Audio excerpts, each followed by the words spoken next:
Hi everyone, it's Michelle from Oliso, and as you can see, I still have snow on the ground, but the days are getting longer and I'm thinking of spring. So I am so excited that we were able to join in the Appliques blog hop from March 1st to March 7th, hosted by Daybrook Quilts and Let's Quilt Along. I'll be using some of my very favorite notions, the Appliques Circle Maker, which is so amazing. And I'll also be using my Clover Magic pins and a few others. So I hope that you'll join in the fun with the blog hop and decide to make one of these fun runners. The fabric is from Robert Kaufman, Essex collection, and some of it even has a little bit of shimmer. So stay tuned for all the other segments, and I hope that you'll quilt along with us. Here are the supplies that you will need for the table runner. Let's talk about the fabric. So I have everything organized in my Yazzie bag, which is really great. So this is the Essex collection from Robert Kaufman, and some of it has a little bit of glitter in it. So my background squares are all done with the woven linens, and then for the circles, I chose to use the ones with a little bit of glitter in them, just to give it a little bit of pop. I'll be using the two largest circles with my Applique templates. And I think we're going to have a little visitor. Hello, Luna. We also are going to be using Glue Based It by Roxanne. I really love this when I'm working with applique, and that can get fused on temporarily with my little project iron by Oliso. So what's really wonderful about this iron, it has a ceramic coated plate. It's not turned on, so it's not hot yet. Ceramic coated plate to clean up any fusibles. And you'll need scissors, large shears, small scissors. You'll also need a rotary cutter, rotary cutting mat, and a ruler. You'll need some needles, embroidery kind of size needles that will fit a 12 weight thread, and then a small needle for like a milliner's needle for your applique. I'll be using a 80 weight, I like to use 80 or 90 weight thread to do my applique. It's a nice thin thread, and you also might want to have some beeswax or glide to run over your thread so it's not knotted. I'll show you that a little later. And then I used a 12 weight thread for my decorative stitches and tying. So this is the 12 weight thread. All the thread is from Aurifil. Then I just discovered these great magic pins by Clover, which was perfect for this project. And I think that you'll find that really useful. So here it is. And I also will be using some starch and either a paintbrush, or I also found this really great starch brush. So I haven't tried this yet, so we'll give that a try too, by Traditional Primitives. So let's clean this all up and get started on our table runner. The next step is to make your squares. So I've chosen a variety of the fabrics from the collection that I talked about, and they're 4 3/4 inches square. So the circles are approximately 2 inches, so you could go a little smaller or a little bit larger, which would change the dimensions of your table runner. You could go directly in the middle or put your circle applique off to the side. So now that I have those all cut out, I'm going to start making my circles. So ultimately you want to have blocks like this. So I'm going to take my applique ring, the largest one goes underneath, and I put the smaller one on top, and you want to make sure that's pressed down into the larger ring. Okay. And it looks like this on the other side. I'm going to take my fabric shears and cut around the edge.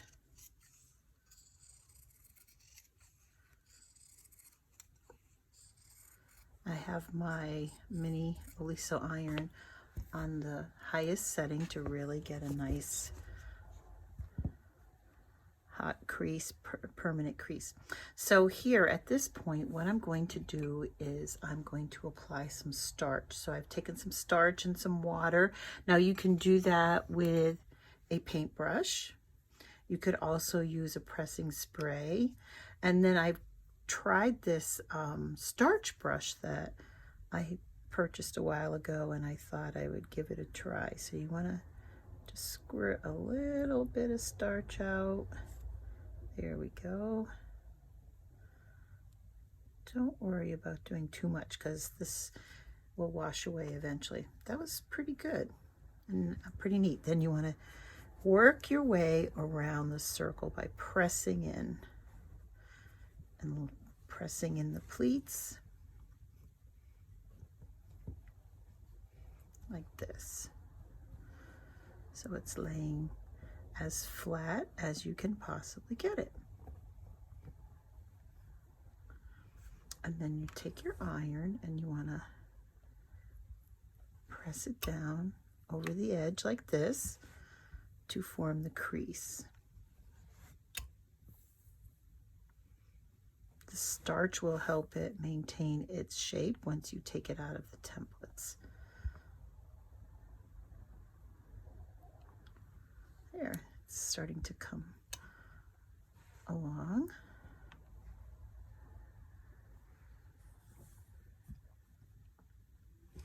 Now I want to let that cool off and dry a little bit, and I already did it with this one. So you just pop it out and you want to pull the ring out right like that.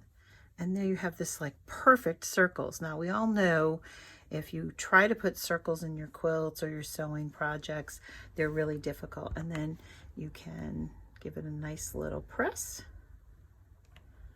And then you're ready to applique it right onto a block. Just like that. And so let me get my thread, my 80-90 weight thread and my needle, and we'll show you how to applique. So next we want to get the circle onto our block. And this is where I'm going to use my Glue Based It by Roxanne. It has a really fine tip, so you can just do a tiny little ring around the edge. So helpful. And this will wash out for you as well. So as I said before, you could place this anywhere you want, but I happen to place mine directly in the middle. I'm going to press that down, and then I'm going to apply a little bit of heat to both sides.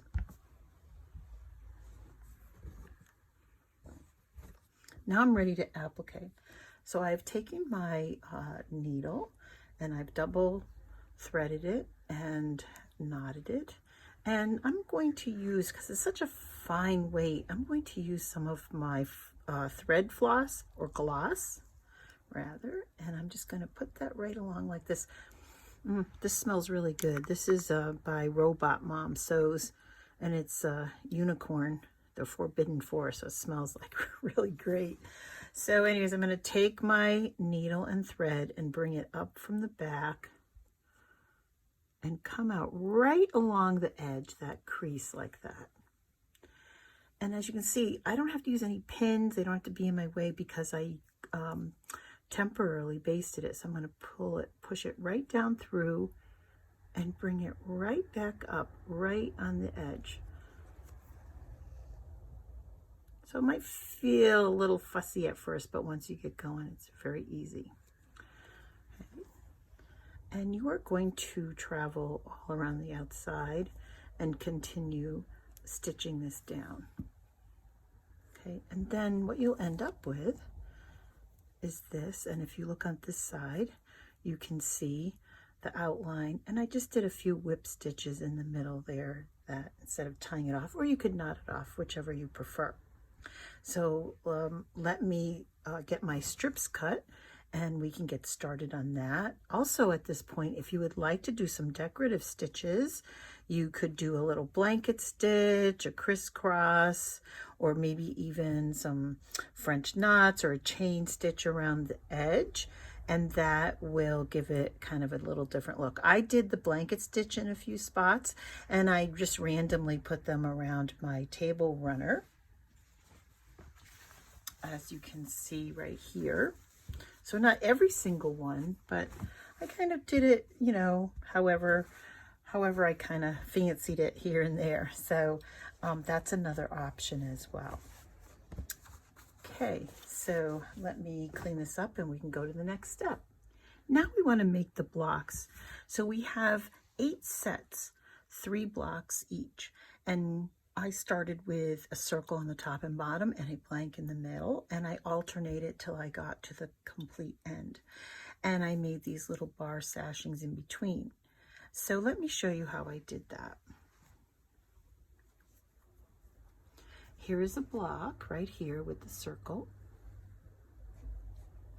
And I took this to my sewing machine and I sewed directly across the top. And I did that with a 3/8 inch seam, which you can see here. Let me see if I can show you on this side as well.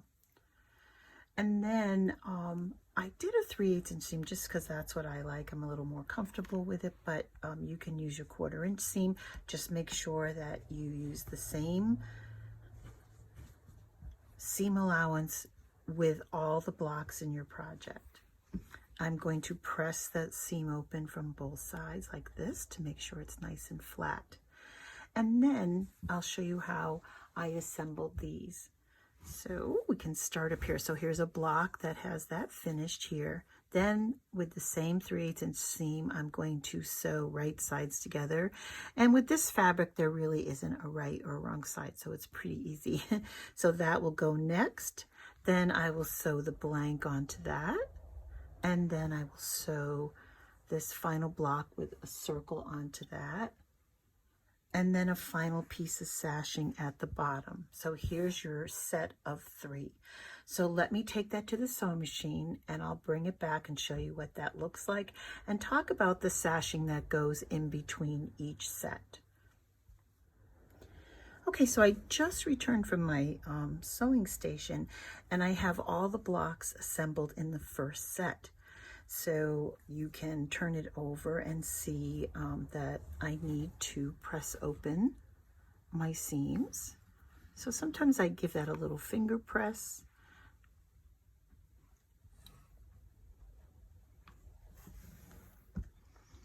And then I'm going to move right along.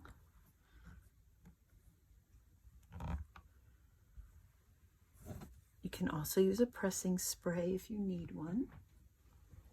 These seem to be setting up very nicely.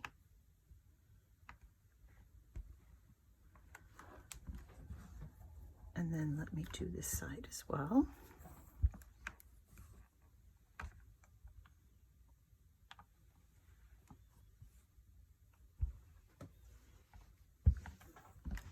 There, that looks great.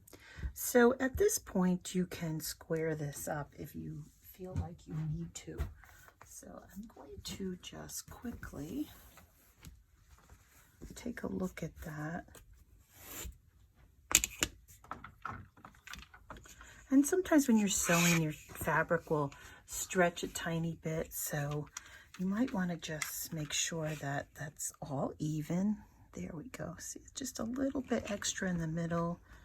And I'm just going to slice that off so I have a nice edge. And I'll look at this side and do the same over here. And you know, it's a modern piece, so I think that if you don't achieve exact precision, it's okay, because I'm okay with that. I hope you are too. So now that I have that all prepared, my 3 blocks, so sashing, circle, sashing, empty block, sashing, circle, sashing. And then the next one will be the block, the circle will be in the middle. Now I've cut my lengths of sashing for the 2 sides, which are in between all the sets, the block sets here. So from the very end, so here and in between each set. So that is 1, 2, 3, 4, 5, 6, 7, 8, 9. So you will need 9 strips. And that's in the directions as well, so don't worry about that. And that will be on each side like this, and as you build your table runner. So let me sew those down and press them out, and I'll let you see how that looks like. Okay, so I have my 3 blocks and sashing sewn together, and the sashing that goes in between each set. I've already pressed this side open, so let me go ahead and press this one open and give it a start with my fingers. And I have a nice tip on the iron, so it really opens up the seam nicely for me. So I'm going to go over that again and just press, especially where there's several different layers there. But once this is pressed on both sides, it will lay nice and flat for you. So here, let's make sure that's opened.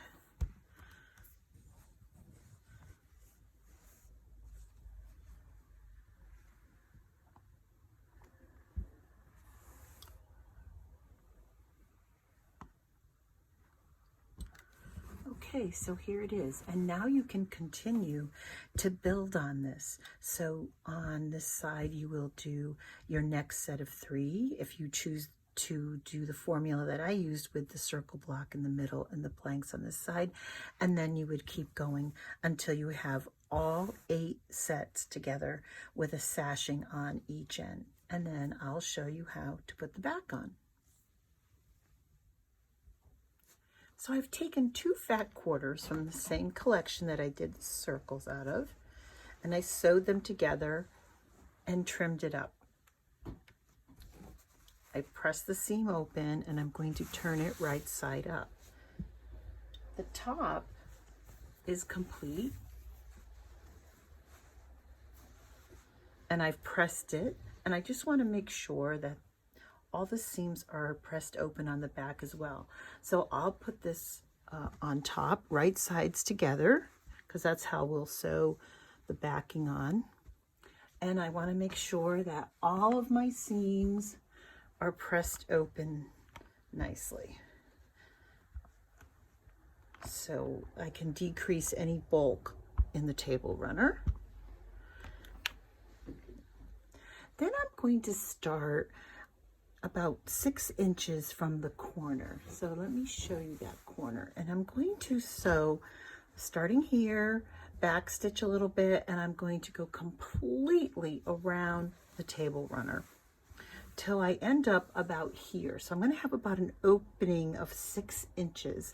And once I have the table runner top and the backing sewn together and I clip the corners, I'll be able to turn it right side out, and we'll be able to go on to the next step. So let me get this to the machine and sew it up. I sewed the top of the table runner onto the backing, and I clipped all 4 corners. So this allows a little bit less bulk in the corner when I'm going to turn it right side out. So you might need a little help. So I have this tool by Jen Stern. She sent it to me, which I thought was really pretty cool. You can use either side. And let's see if we can get this side nicely pushed open gently. There we go. Okay.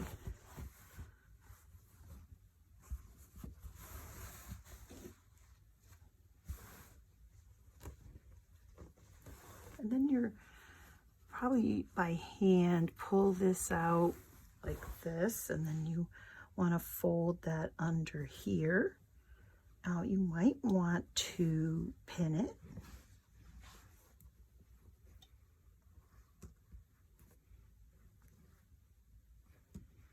And then you'll want to press it.